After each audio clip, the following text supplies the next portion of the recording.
अस्सलाम वालेकुम। आज मैं बात करूंगा lower high court rules volume 1 के मुतालिक।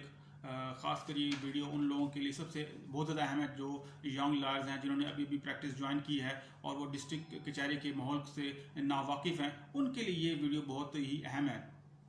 सबसे पहले मैं बता चलूँ कोर्ट की टाइमिंग। नॉर्मल तौर पर जो अदालतों के औकात कार हैं डिस्ट्रिक्ट कोर्ट में, वो 8:30 से 3:30 बजे के दरमियान रखे जाते हैं। ये डिपेंड करता है केस टू केस कि अगर कोई केस स्पेशल केस है, अगर टाइम के 3:30 के बाद कोई जारी रहे तो वो डिपेंड करता है उस जज पे, मुतल्लिका जज पे। नॉर्मल तौर पे जो हॉलीडेज़ हैं वो हाई कोर्ट्स वगैरह अपनी नोटिफिकेशन गाय बगाए करती रहती हैं, डिस्ट्रिक्ट कोर्ट के लिए भी और अपने लिए भी।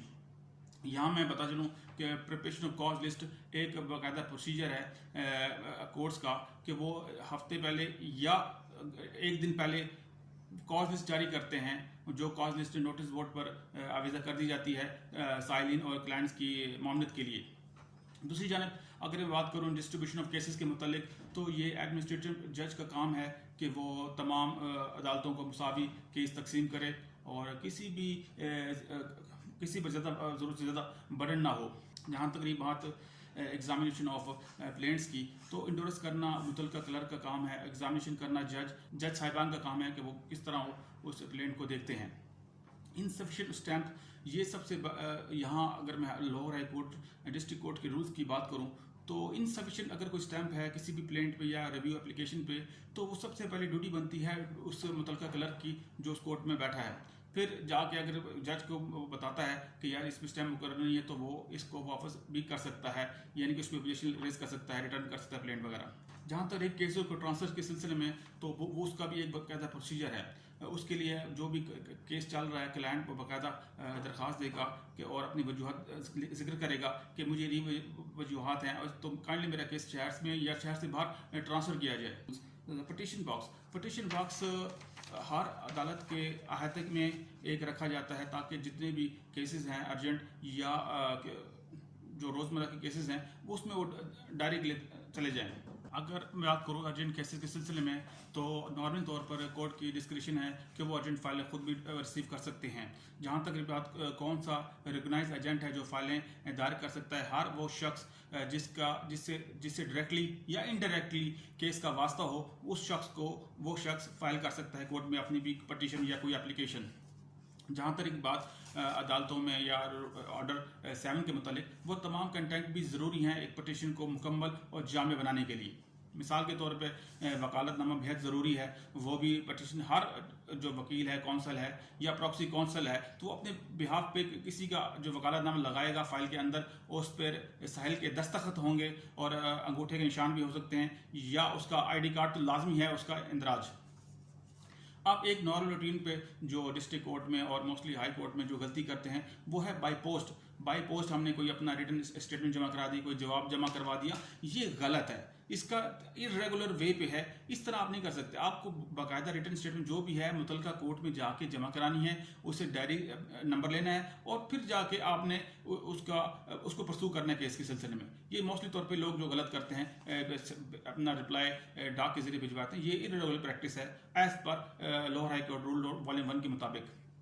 अब इसमें एक और इशू आता है ज्वाइंटर नॉन ज्वाइंटर। जो नेसेसिटी पार्टीज हैं उनको इस प्लेंट में दर्ज करना बेहद ज़रूरी है और इसकी प्रोसेस फीस है जो पार्टी को नोटिस इशू होने के बाद भिजवाई जाती है। बाज़ औक़ात तो यंग लॉयर भूल जाते हैं नोटिस की फ़ीस जमा करवाना, तो उसकी वजह से भी उनके केस काफ़ी हफ्तों तक पेंडिंग लटक जाते हैं केस। तो ये चीज़ें ज़रूरी हैं यंग लॉयर्स के लिए, उनका जानना बेहद ज़रूरी है। अब इसमें चंद एक और भी ज़रूरी बात है जिसमें साइन और वेरिफिकेशन है। कोई भी यंग लॉयर अगर नया केस फाइल करता है, उसके लिए ज़रूरी है कि वो क्लाइंट से उसकी सिग्नेचर ले, उसकी ID कार्ड की कॉपी ले। अगर कोई और ज़रूरी डॉक्यूमेंट है तो वो भी उसका प्रूफ लाजमी प्लेंट के साथ लाजमी अटैच करे। अब चलते हैं CPC के रूल की तरफ। कौन से लवाजमात हैं और कौन से ऐसे फैक्ट्स हैं जो मुख्तलिफ सिविल प्रोसीजर कोड के मुताबिक लिखे जाते हैं। मिसाल के तौर पर वैन रिटन स्टेटमेंट रिक्वायर्ड, जब कभी अदालत की तरफ से डिफेंडेंट को कोई रिटन स्टेटमेंट जवाब दाखिल करवाने की ज़रूरत पड़ती है तो वो ऑर्डर 8 और रूल 1 के तहत है। इसी तरह रूल 8 और रूल 9 है, वो भी रेप्लिकेशन को डील करता है। कोर्ट फी का जो है ऑर्डर वो 8 है, रूल उसका 6 है। अगर कोई क्लेम सेट ऑफ करना हो तो वो भी इसी सेक्शन के तहत किया जाता है। अब बात है कंटेंट ऑर्डर जो है 6 rule 1, all facts should mention whatever facts admits or deny. जो कभी कोई फैक्ट्स एडमिट करने हैं, डिनाई करने हैं, वो ऑर्डर 6 रूल 1 के तहत होते हैं। इसी तरह सेटलमेंट ऑफ इश्यूज हैं, settlement issues stress on framing correct issues, order 10 rule 1। ये ऑर्डर 10 रूल 1 कहता है कि जो भी आपने फैक्ट्स इश्यूज क्रिएट करने हैं वो लाजमी तौर पर मजबूत और जामिया होने चाहिए। और हाँ, ये ज़रूरी है कि अदालत का काम नहीं है कि वो दूसरे प्लीडर पे या काउंसिल पे जिम्मेदारी डाले कि जी आप फैक्ट एंड इशू लिखें। ये चीज़ गलत है और इसको ख़त्म होना चाहिए। अगर बाउंड है कि वो फैक्ट एंड इशू खुद लिखें। अब बात करते हैं एग्जामिनेशन पार्टी की। ऑर्डर 10 रूल 2 के तहत पार्टियों की मुआयना किया जाता है, उनकी जांच परख की जाती है ताकि कोई भी अगर सिक्कम रह गया हो उनके किसी बयान में, तो अगर कोई कंट्राडिक्ट कर रहा हो किसी दूसरे के बयान से, ताकि एग्जैक्ट सबूत मिले, ताकि अदालत किसी नतीजे पे पहुंचकर अपना फाइनल जजमेंट दे। अब इसके बारे में अगर मतलब अगर कोई फरीक इल्ज़ाम लगाता है तो उस पर लाजमी है कि वो ऑन ऑथ हल्फ उठाए।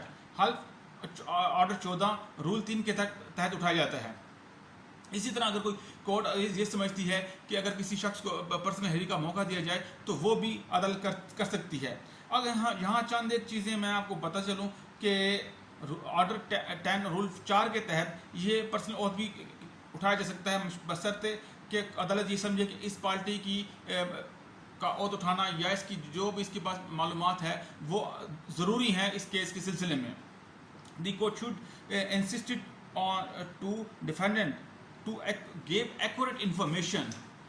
अदालत मुद्दा अलैन को पाबंद बनाती है कि वो आप एक्यूरेट इन्फॉर्मेशन दे, बिल्कुल दुरुस्त और जामिया इन्फॉर्मेशन दे ताकि आपको केस को मज़ीद आगे प्लीड किया जा सके। हाँ, अगर ये अदालत ये भी देखा जाता है कि अगर इस को जो प्लीडिंग उसने सबूत दिया है रेप्लिकेशन में वो कोई किसी सूट बार तो नहीं है या इस सूट में लिमिटेशन का कोई फैक्टर तो इन्वॉल्व नहीं है। हाँ, पहले अगर ये भी अदालतें देखती हैं कि इस किस्म का सूट पहले से किसी अदालत में तो नहीं चल रहा, अगर ज़ेर इल्तवा है तो वो इस सूट को पेंडिंग कर लेती हैं। और अदालत का ये भी काम है जांच परख करना कि जो पटिशनर है उसने एक्यूरेट और दुरुस्त पार्टियों का चुनाव किया है और उसने जो मुद्दा लाया चुने हैं वो भी दुरुस्त हैं कि आया इनके केस से रेलिवेंट भी हैं कि नहीं है। अगर इन रेलिवेंट हैं, मिस जॉइंडर हैं तभी मसला, अगर नॉन जॉइंडर हैं तभी मसला हो सकता है। तो ये एक ज़रूरी है कि इन तमाम लवाजमात का अदालतें और पार्टी और उनके प्लेडर को ख्याल रखना पड़ता है कि जब भी वो अदालत में केस लाएं तो इस चीज़ों की नोयत का वो ख़ास ख्याल रखें। अदालत को ये भी है कि तमाम मालूमात अदालत को दुरुस्त फराहम की जाएँ, या अदालत ने कोई जुर्माना अगर इससे पहले किसी अदालत ने लगाया है या अगर ना दुरुस्त मालूमात देने की सूरत में अगर अदालत ने कोई जुर्माना आयद कर दे किसी फरीकैन पे या पार्टी पे, तो उसका फ़र्ज़ बनता है कि वो जुर्माना अदा करें। बशर्ते दीगर अदालत ये कानून के तहत इख्तियार हासिल है कि वो कार्रवाई रोक सकती है। पर्सनल एग्जामिनेशन, अगर कोई पार्टी नाख्वानदा है तो ये अदालत का काम है कि वो फिर उसको उस हिसाब से उसकी लैंग्वेज में, लोकल लैंग्वेज अगर पॉसिबल है तो लोकल लैंग्वेज में उसके बयानात रिकॉर्ड किए जाएँ। अगर अदालत ये ख्याल करती है कि मुतलका दस्तावेज़ात में ज़रूरी तरमीम होने वाली है तो अदालतें मुतलका कौंसिल को या कहती हैं कि भाई आप इस प्लीडिंग में अपनी ज़रूरी तरमीम कर लें, या उनकी तरफ से कोई अगर एप्लीकेशन आ जाती है तो तब भी अदालतें बाउंड अगर ज़रूर ख्याल करती हैं जिससे पूरा मफहूम चेंज ना हो जाए तो अदालतें नॉर्मली तौर पर ग्रांट कर देती हैं। Form of prescribe examination party, अगर अदालत का आली की तरफ से कोई ख़ास हदायत जारी की गई हो तो लाजमी है कि डिस्ट्रिक्ट कोर्ट, सेशन कोर्ट उस बाउंड है कि वो उस पर मनुष्य अमल करें। Utility of provision as to discovery, inspection and admission, order इसमें 11 और ऑर्डर 12 CPCB का डिस्कस करता है डिस्कवरी एंड इंस्पेक्शन को, कि अगर कोई चीज़ बरामदगी करवानी है या कोई चीज़ का मुआयना करवाना अकाउंट्स का मैटर है तो अदालतें अपनी तरफ से कोई एलिमेंट को भेज सकती हैं या कोई लोकल कमीशन तैनात कर सकती हैं, तो जो जांच परख के बाद मुतलका अदालत को आके बताएं और अपनी ब्रीफ स्टेटमेंट जमा करवाएं। रूल नंबर 2 और 4, नोटिस जो है ना, जो किसी भी वाक़ियत को डोनेट करता हो, और इसमें ज़रूरी है कि अगर कोई शख्स अदालत से पहले कन्विक्टेड हो या कि इस पर जुर्माना लगाया गया हो, अगर वो ना दे तो अदालतें बाउंड हैं कि ऐसे शख्स को गिरफ्तार करें और ताकि या कोई ऐसी मज़ीद कोई जुर्माना लगाएं या उसका केस ज़ेर इल्तवा करें जब तक कि वो पिछले जुर्माना रिकवर से उससे नहीं होता।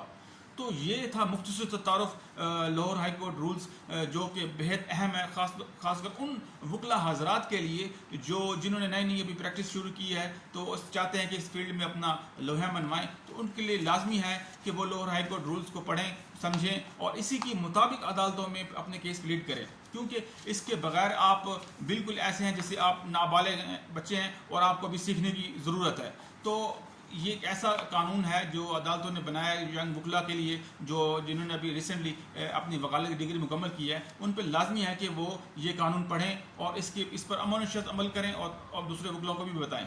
आज के इतना ही, खुदा हाफिज़।